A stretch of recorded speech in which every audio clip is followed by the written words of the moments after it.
Master minds commerce చదవాలనుకునే 10th inter విద్యార్థుల తొలి ఎంపిక.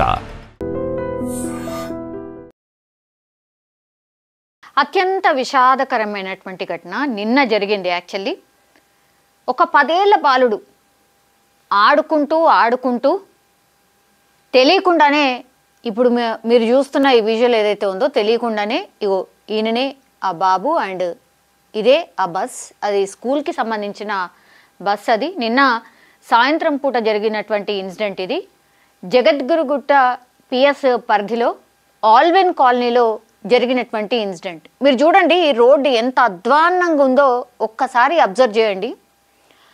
ఈ రోడ్డు అత్యంత దారుణ పరిస్థితుల్లో ఉండడం, అట్లాగే పిల్లలన్న తర్వాత ఆటలు ఆడుకోకుండానైతే ఎవరు ఉండరు కదా ఆటలు ఆడుకోవడానికి. అట్లాగే మగపిల్లలైతే ఎక్కువ మటుకి సైకిల్ రైడింగ్ చాలా ఇష్టపడుతుంటారు. స్కూల్కి వెళ్ళి రాగానే స్కూల్ బ్యాగ్స్ అన్నీ పడేసి ఫస్ట్ వాళ్ళకి ఇష్టమైనటువంటి పనులు ఏవైతే ఉంటాయో అవి చేస్తూ ఉంటారు. అందులో భాగంగానే ఈ బాబుకు కూడా సైకిల్ తొక్కడం చాలా ఇష్టం కాబట్టి ఇట్లా ఇగో వాళ్ళ ఫ్రెండ్ కనిపిస్తున్నాడు. అట్లాగే ఈ సైకిల్ తొక్కుతున్నటువంటి ఈ బాబుని ఒక్కసారి చూడండి. నేను విజువల్ ప్లే చేస్తాను, ఒక్కసారి చూడండి.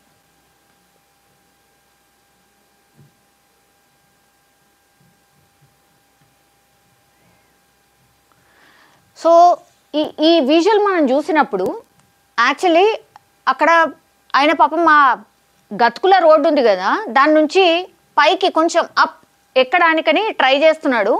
స్లిప్ అయిపోయి కింద పడ్డాడు. అప్పుడే ఈ బస్ అక్కడి నుంచి వస్తోంది. పాపం ఈ డ్రైవర్ కూడా గమనించిండో లేదో, అసలు కనిపించలే అనుకుంటా డ్రైవర్కి కూడా. ఈ డ్రైవర్ కూడా ఆయనకు కనిపించకుండానే ఆ బాబు వితిన్ సెకండ్స్ ఏముంది జస్ట్ సెకండ్లోనే ఆ బాబు కింద పడ్డం, ఆ తర్వాత ఈ ఫ్రంట్ టైర్ ఆయనని మీదికెళ్ళి వెళ్ళిపోయింది. అట్లా మీరు చూడండి ఒకసారి విజువల్. వెంటనే అక్కడ ఉన్న వాళ్ళు అరిచిండ్రు, దెన్ బ్యాక్ వచ్చేసిండు. వచ్చిన తర్వాత కూడా ఆ బాబు కొంచెం కదులుతున్నాడు, బయటికి వెళ్ళిండు. గట్టిగా అరిచిండ్రు. ఆ తర్వాత జయతీష్ చౌహాన్ ఆయన పేరు వచ్చేసి ఇగో వాళ్ళ ఫాదర్. ఆ బాబుకి కేవలం 10 సంవత్సరాలు మాత్రమే. ఆయన ఏం మాట్లాడినరో ఒకసారి వినండి. పాపం తండ్రి ఆవేదన అంతా ఇంత కాదు. ఒక్కసారి స్కూల్ నుంచి 3:30కి వచ్చాడు. వచ్చి బ్యాగ్ పెట్టేసి ఇంట్లో నుంచి ఆడుకోనికి వెళ్ళాడు, సైకిల్ తీసుకొని వెళ్ళాడు. అటు వెళ్తే ఆ రోడ్ బాగాలేదు. అక్కడ ఆడుతూ మళ్ళీ బస్సు వచ్చింది. రోడ్ బాగాలేదని పడి కిందకి పడిపోగానే ఆ బస్సు టైర్ ఎక్కించేసాడు. టైర్ ఎక్కగానే ఆ డ్రైవర్ ఏమో లేదు బస్సు ఎక్కలేదు, పడిపోయాడు. పడిపోగానే అప్పుడు నేను కొంచెం దూరం ఇంటికి తీసుకొచ్చేసిన. ఇంటికి తీసుకురాగానే చూస్తే ఏం అది కాదు. హాస్పిటల్ తీసుకుపోయినా. హాస్పిటల్ తీసుకుపోతే ఎక్స్రే చేస్తే బ్యాక్ పోని ఎగిరిపోయింది. మళ్ళీ వేరే హాస్పిటల్ కూడా కాలేదు, వేరే హాస్పిటల్ తీసుకెళ్ళన్నారు. తీసుకుపోయినాము, సిటీ స్కాన్ అన్ని చేశారు.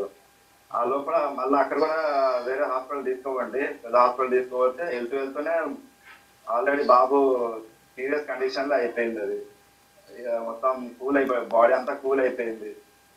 అక్కడే అడ్మిట్ అవ్వగానే జస్ట్ ఇట్లా లోపల పోగానే బాబు చనిపోయాడు.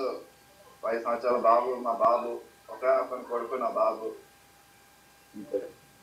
నాకు న్యాయం కావాలి, న్యాయం చేయండి. దీనికి కఠిన శిక్ష చేసి న్యాయం చేపిస్తే నాకు అది ఉంటుంది అంతే. సో వాళ్ళ ఫాదర్ వర్షన్ అది.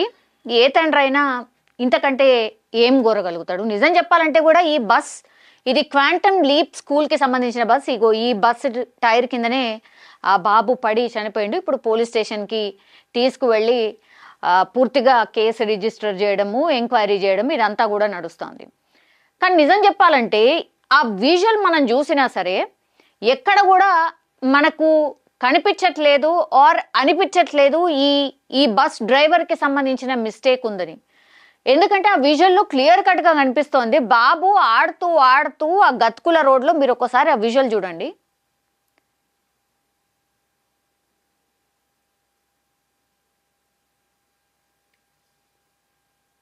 అంటే కనిపించే ఆస్కారం కూడా లేదు. అప్పటికి కూడా రివర్స్ తీసిండు ఆయన. ఆ బాబు ఇంకా కూడా కదులుతున్నాడు. ఇది వాళ్ళు ఉంటున్నటువంటి ప్రాంతం. అయితే ఇక్కడ ఏంటి అని అంటే యాక్చువల్లీ గతుకుల రోడ్ ఉంది. వాళ్ళ ఫాదర్ కూడా మెన్షన్ చేస్తున్నాడు కదా, పూర్తిగా రోడ్ అంతా బాగాలేదు, మా బాబు ఆడుకోవడానికని వెళ్ళినప్పుడు ఆడుతూ ఆడుతూ ఆయన కింద పడిపోవడం, ఆ తర్వాత బస్సు వచ్చి ఆయన మీదకి వెళ్ళిపోయింది అన్నటువంటి మాట చెప్తున్నాడు. కానీ అక్కడ క్లియర్గా మనకు కనిపిస్తోంది యాక్చువల్లీ ఆల్ ఆఫ్ సడన్ బాబు పడిపోయిండు. అప్పుడే కొంచెం గ్యాప్ కూడా ఉంది, అప్పుడే ఆ బస్సు రావడం, ఆ తర్వాత డ్రైవర్కి కూడా కనిపించదు. నిజం చెప్పాలంటే కూడా డ్రైవర్ మిస్టేక్ కూడా అక్కడ ఏం అనిపించట్లేదు. వెంటనే ఆ బస్ ఆయనని పూర్తిగా ఎక్కించినట్టుగా కూడా ఎక్కడ లేదు మనకి. సో కొద్దిగా అంటే దెబ్బలైతే తాకినాయి. 10 ఏళ్ల బాబు ఏముంటుంది చెప్పండి. వాళ్ళ ఫాదర్ చెప్పినట్టుగా పూర్తిగా బ్యాక్ బోన్ అంతా విరిగిపోయింది. సో ఒక్కసారి ఆ టైర్ ఎక్కగానే ఆ బాబు బ్యాక్ బోన్ ఇరిగిపోయింది. ఆ తర్వాత పాపం ఎక్కడెక్కడ ఇంకా ఏం ఆర్గాన్స్ డ్యామేజ్ అయినాయో తెలియదు, కానీ వాళ్ళ ఫాదర్ ఒక ప్రయత్నం అయితే చేసిండు. ఆ హాస్పిటల్ తీసుకెళ్తే కూడా ఎక్స్రేలు తీస్తే కూడా బ్యాక్ బోన్ పూర్తిగా ఇదైపోయింది. ఆ తర్వాత ఆర్గాన్స్ ఒక్కొక్కటి అట్లా ఫెయిల్ అవుతూ పాపం వాళ్ళ చేతిలో కూడా ఏం లేకుండా అయిపోయింది. తను ఒకటే కోరుతున్నాడు, నాకు న్యాయం కావాలి, ఇట్లాంటి ఇంకోసారి జరగకుండా చూడాలి అని. కానీ నిజం చెప్పాలంటే కూడా అక్కడ జరిగినది ఏంటి అని అంటే అక్కడ ఎవరి మిస్టేక్ అనిపిస్తలేదు. బాబు ఆడుతున్నాడు, అక్కడ స్లిప్ అయి పడిపోయిండు. ఆ బాబు అనుకోలేదు అక్కడి నుంచి బస్సు వస్తుంది అని, ఆయన కూడా జరిగే అంత పరిస్థితి లేదు. అండ్ ఆ డ్రైవర్కి కూడా అసలు బాబు పడిపోయింది కనిపించలేదు. ఏదో తాకింది అనగానే అక్కడ ఉన్న వాళ్ళు అరవంగానే బ్యాక్ వెళ్ళిపోయిండు వెంటనే. అప్పటికి బాబు చలనం ఉంది, అంతా ఉంది. వీళ్ళు హాస్పిటల్ తీసుకుపోయినరు, వాళ్ళ ట్రయల్ వాళ్ళు చేసిండ్రు, కానీ పాపం బాబు అయితే బతకలేకపోయాడు. వీళ్ళు 35 సంవత్సరాలుగా సేమ్ అక్కడే ఉంటున్నారట, ఒకే ఒక్క బాబు. పాపం ఏ పేరెంట్ అయినా ఎవరైనా అనుకుంటారా ఆడుకోవడానికని వెళ్ళినటువంటి బాబు ఇట్లా తిరిగి రాని లోకాలకు వెళ్తాడని. కానీ దయచేసి ఇగో ఇట్లాంటి ఇన్సిడెంట్స్ జరిగినప్పుడైనా పిల్లలకి కొంత చూయించండి, అవగాహన కల్పించండి. బికాస్ ఇట్లా సైకిళ్ళు తీసుకొని రోడ్డు పైనకి వెళ్ళిన తర్వాత ఆటలో ఉంటూ వాళ్ళకు తెలియకుండానే ఇట్లాంటి ప్రమాదాలకు గురవుతూ ఉంటారు. సో పేరెంట్స్ దయచేసి కొంత వాళ్ళకి జాగ్రత్తలు చెప్పడమే కాకుండా ఎవరైనా చూసేలాగా, అంటే వాళ్ళు ఎటుపోతున్నారు ఏంది చూసేలాగా, మగ పిల్లడా ఆడపిల్లల చిన్నగా ఉన్నారు కదా, వాళ్ళు ఆడుకుంటారు, ఎప్పటి నుంచో అలవాటు, ఇక్కడ చుట్టుపక్కల ఉన్న వాళ్ళు అందరూ తెలుసు అని అనుకుంటే ఇట్లాంటి కొన్ని ఇన్సిడెంట్స్ జరిగినప్పుడు మనకు ఒక లెసన్ అనమాట. అట్లా కాదు, ఖచ్చితంగా ఈ పిల్లల మీద ఒక నిగరాని అనేది ఉండాలి. పేరెంట్స్ ఇద్దరు కూడా వర్కింగ్ అయిపోయేసరికి కూడా అట్లాంటి వ్యవస్థ ఉండట్లేదు. కాబట్టి ఇగో ఇట్లాంటి ఇన్సిడెంట్స్ జరిగినప్పుడు మాత్రం పాపం తల్లిదండ్రులకు కన్నీరు తప్ప ఏమీ ఉండట్లేదు. కానీ పాపం ఒక 10 ఏళ్ల బాబు అనుకోని సంఘటనతో మరణించడం మాత్రం చాలా చాలా బాధాకరం. ఇది జగద్గిరిగుట్ట ఆల్విన్ కాలనీలో జరిగినటువంటి దారుణమైన ఇన్సిడెంట్ ఇది.